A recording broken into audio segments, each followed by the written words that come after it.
Bismillahirrahmanirrahim. Salam. Bu günlərim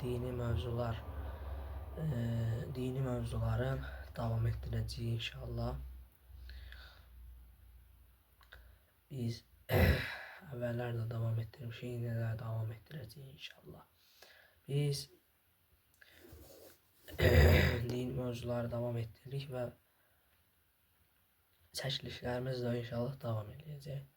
Dini mövzuların başlayaq inşallah. Yeni hədislərdən inşallah başlayaq. Keçək hədisimizə. Hədis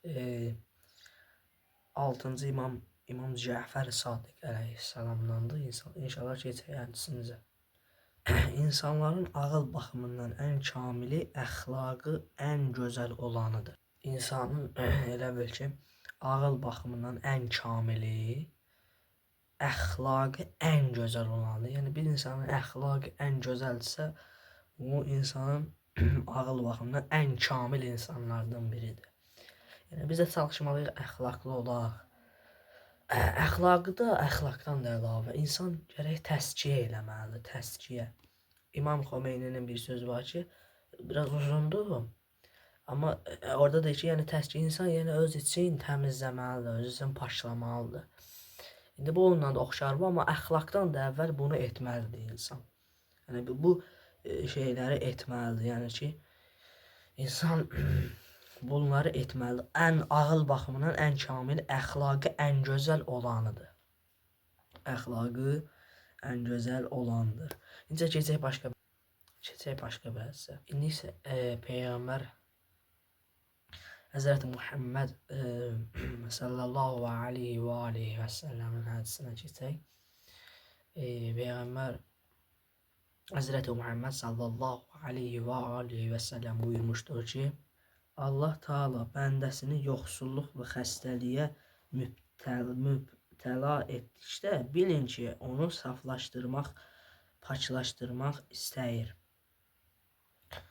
İnsan əlbəttə, yəni Allah Taala bəndəsini yoxsulluq və xəstəliyə mübtəla etdikdə bilin ki, onu saflaşdırmaq, paçlaşdırmaq istəyir.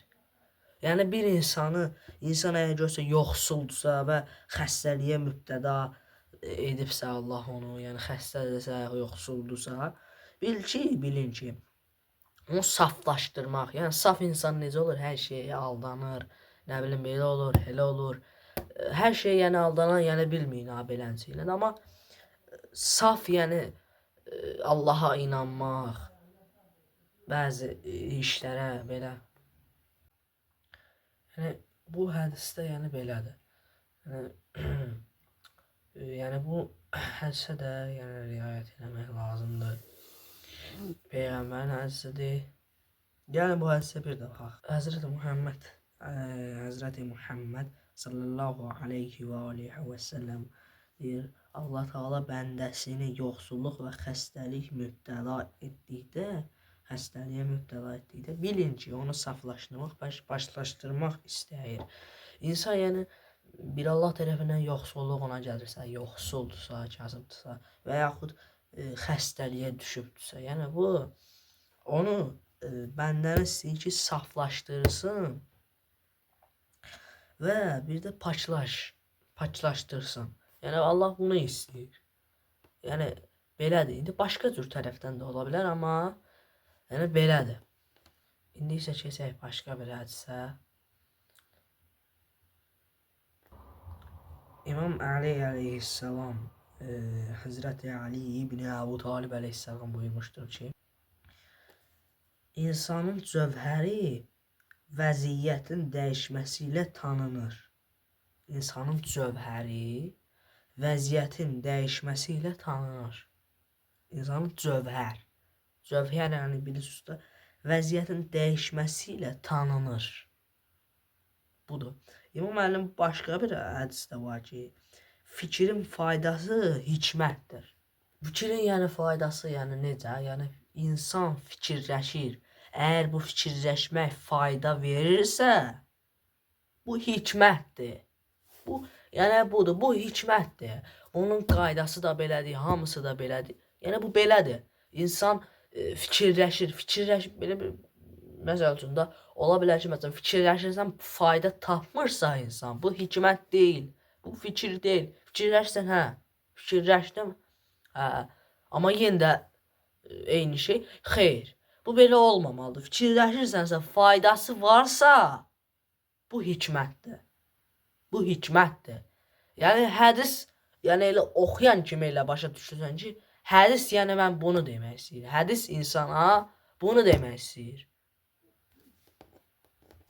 İkinci imam Həzrəti Həsən Müctəba İbn Əli əleyhissalam buyurmuşdur ki, haqla batilin arası 4 barmaqdır. Gözünlə gördüklərinin, haqq eşitdiklərinin əksəri batildir. Yəni hədis, yəni bunu demək istəyir ki, haqla batilin arası 4 barmaqdır. 4 barmaq. Gözünlə gördüklərinin, haqq eşitdiklərinin əksəri batildir. Haqla batilin arası 4 barmaqdır. Gözünlə gördüklərinin, haqq eşitdiklərinin əksəri batildir. Yəni biz gözümüzlə gördüklərinin, düz eşitdiklərimizin, haqq eşitdiklərimizin əksəri batildir. Haqla batilin arası 4 barmaqdır. Haqla batilin arası 4 barmaqdır. 4 barmaqdır. Biz məsəl üçün gözünlə gördüklərimizin bir əksəri batildir. Məsələn, elə ola bilir da, əksəri düz deyil. Yəni hədis bax belədir. İndi ikinci imam Həzrəti Müctəba İbn Əli əleyhissalamın bir hədisdə var ki, sən dünyanı axtarırsan, ölüm isə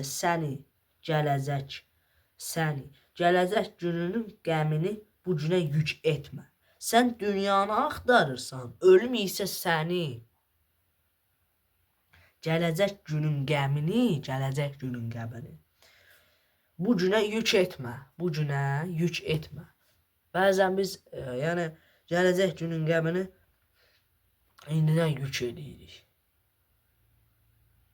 Biz yəni belə olmamalıyıq. Sən dünyanı axtarırsan, məsəl üçün insanların çoxsu, özümüz qarşı hamısı dünyanı axtarırıq, dünya. Ölüm isə səni axtarır, ölüm. Harda olsan səni axtarır, harda olsan. Yəni bu hədislərə də riayət eləməliyik. Təkcə yəni oxumaqla deyil, baxmaqla deyil, eşitməklə deyil. Bu hədislərə biz riayət eləməliyik. Məsələn, Quran ayəsi var. Mənim əziz oğlum Allaha orta tutma. Mənim əziz oğlum Allaha orta tutma. Loğman surəsi ayə 13. Loğman surəsi ayə 13. Yəni bu belədir. Bir də var ki, burada hikmət. Ən səxavətli adam öz malının zəkatını verən şəxsdir. Ən səxavətli adam öz malının zəkatını verən şəxsdir. Ən səxavətli adam. Yenə ikinci imam Həzrəti Həsən Müctəba İbn Əli İbn Əbu əleyhissalam buyurmuşdur ki, öz yeməyindən əlavə nə qədər çox yığsan, özgələr üçün qoyub gedəcəksən. Öz yeməyindən əlavə nə qədər çox yığsan, özgələr üçün qoyub gedəcəksən. Öz yeməyindən əlavə nə qədər çox yığsan, özgələr üçün qoyub gedəcəksən. Biz yəni məsəl üçün öz yeməyindən, bir var öz yeməyin qədər, məsələn pul, öz tutum qədər, bir tutum qədər. Amma əlavə nə qədər çox yığsan, bunu özgələr üçün qoyub gedəcəksən. Qalacaq özgələr üçün. Məsəl üçün sən ölüb gedəcəksən. Ölüb məsəl üçün gedəcəksən. Özgələr gəlib onu talayacaq, onu yeyəcək, onu nə bilim nə eləyəcək, belə eləyəcək. Yəni bu belədir. Başqa bir hədisə keçək inşallah. Birinci imam Həzrəti Əli İbn Əbu Talib əleyhissalam buyurmuşdur. Naşükür insana ölüm olsun. Yox, mən burada çaşdım. Bu Quran ayəsidir. Əbəsə surəsi ayə 17-dəndir. Çaşdım, orada elə bir ki, biraz çaşqınlıq elədim. İndi amma İmam Əli əleyhissalamın, Həzrəti Əli İbn Əbu Talib əleyhissalam buyurmuşdur ki, ruzi iki cürdür. Birini sən axtarırsan, o biri səni. Ruzi iki cürdür. Birini sən axtarırsan, o biri səni. Biri məsələn ruzidir, gedirsən, qaçırsan, gətirirsən. O biri ruzi isə iki cürdür da. O da sən axtarır. Nə isə məsələn ruzi eləyirsən. Bax. Bu budur. Birinci imam, yenə də İmam Əlinin hədisindən gedək. Birinci imam Həzrəti Əli İbn Əbu Talib əleyhissalam buyurmuşdur ki, ruzi möhkəm dağları yerindən qoparmaq, biri-birinə nifrət edən qəlbləri, möhkəm dağları yerindən qoparmaq, biri-birinə nifrət edən qəlbləri biri-birinə bağlamaqdan daha asandır. Möhkəm dağları yerindən qoparmaq, biri-birinə nifrət edən qəlbləri, biri-birinə nifrət edən qəlbləri biri-birinə bağlamaqdan daha asandır. Möhkəm dağları yerindən qoparmaq. Möhkəm dağları bir-birini bağlamaqdan daha asandır. Biri-birini nifrət edən qəlbləri biri-birinə bağlamaqdan daha asandır. Möhkəm dağları yerindən qoparmaq. Biraz hədis qarışıq oldu. Amma möhkəm dağları yerindən qoparmaq biri-birinə nifrət edən qəlbləri biri-birinə bağlamaqdan daha asandır. Biri-birinə nifrət edən qəlbləri, biri-birinə bağlamaqdan daha asandır. Elə bunu oxuyan kimi insan başa düşür. İndi isə keçək yenə inşallah başqa bir hədisə. Həzrəti Muhammed sallallahu aleyhi və aleyhi və səlləm buyurmuşdur ki, atanın övladına duası Peyğəmbərin ümmətinə etdiyi dua kimidir. Atanın övladına duası Peyğəmbərin ümmətinə etdiyi dua kimidir. Bir atanın övladına duası, övladına dua eləyir, yaxşı olsun, belə olsun, elə olsun. Və yaxud ona bərəkətli ömür arzu eləyir. Bu kimi dualar eləyir, fərqli dualar. Peyğəmbərin ümmətinə etdiyi dua kimidir. Peyğəmbər ümmətinə etdiyi dua kimidir. Yəni çalışaq, məsələn, övladımıza dua eləyək. Fərqli dualarda kim nə istəyir? Yəni o Peyğəmbərin ümmətinə etdiyi dua kimidir. Peyğəmbər Həzrəti Muhammed sallallahu aleyhi və aleyhi və səlləm buyurmuşdur ki, şəfaətə inanmayan qiyamət günü ondan məhrum olar. Şəfaətə inanmayan, şəfaya inanmayan qiyamət günü ondan məhrum olar. Şəfaətdən məhrum olar qiyamət günü. Yəni hamımız şəfaətə, şəfaya inanmalıyıq. Şəfa tapmağımıza və yaxud kimsə bizə şəfaət diləyir. Buna inanmalıyıq. Əgər biri ona inanmırsa, qiyamət günü ondan məhrum olar. Qiyamət günü ondan məhrum olar. İndi isə keçək başqa bir hədisə. 4-cü imam Həzrəti Əli Səccad Zeynul Abidin İbn Hüseyin əleyhissalam buyurmuşdur ki, şeytanın qadın və qəzəbdən güclü qoşunu yoxdur. Şeytanın qadın və qəzəbdən güclü qoşunu yoxdur. Qadın və qəzəbdən insanı qadın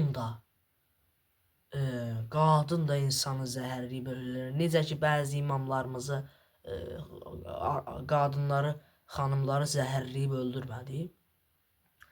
Və yaxud qəzəb insan məsələn çalışmalıdır ki, az qəzəblənsin. Məsələn, hər şeydən insan qəzəblənməməlidir və yaxud kiminsə üzünə və yaxud da belə-belə işlər. Mən hansısa mövzularda demişdim, insan evdə anasına və yaxud atasına, valideynə belə uf kəlməsi belə deməməlidir. Qəzəbli olmamalıdır, əsas da onlara. Ümumiyyətlə ətrafa da elə. Bu qəzəb şeytanın güclü qoşunudur. Ən güclü qoşunlarından biri də qadındır və qəzəbdir. Bunlardır. Yəni çalışmalıyıq. Əsas da biz özümüz qəzəblənməməliyik. Çox məsəl üçün qəzəblənməməliyik. Elə hər gördüyümüzə elə qəzəblənək. Xeyr. İnsan səbrini udmalıdır, səbirli olmalıdır. Səbirli. Necə məsəl üçün hər şeydən məsəl üçün insan qəzəblənir. Və yaxud evdə kiməsə, çöldə kiməsə, orada buna, gündə 70 dəfə adam insanın ağzından pis ifadələr çıxır. Xeyrəsində bunlar olmamalıdır. Və bir də qadın. Yəni çalışmalıyıq ki, məsəl üçün yaxşı xanım tapaq evlənəndə və yaxud nələrsə. Amma burada hədis deyir ki, şeytanın qadın və qəzəbdən güclü qoşunu yoxdur. 4-cü imam Həzrət Əli Səccad İbni Zeynül Abidin İbni Hüseyn əleyhissalam bu hədisi buyurubdur.